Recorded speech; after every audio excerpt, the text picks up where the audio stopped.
Enojos de Labran parte 2. Tápense los oídos, niños.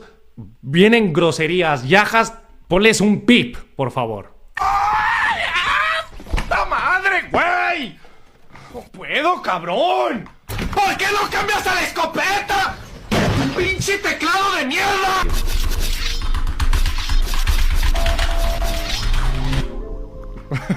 ¿Qué tiene Abraham?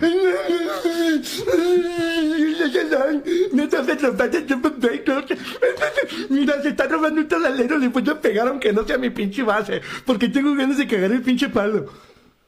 ¡Eso me pasa, puta madre, pinches juzgones de mierda! Si yo quiero usar audífonos de 3 pesos y un teclado de 3 pesos, que les valga verga. ¡Me mata! ¡Me mató! ¡Queremos tu comentario! ¿Te divertiste en la última partida?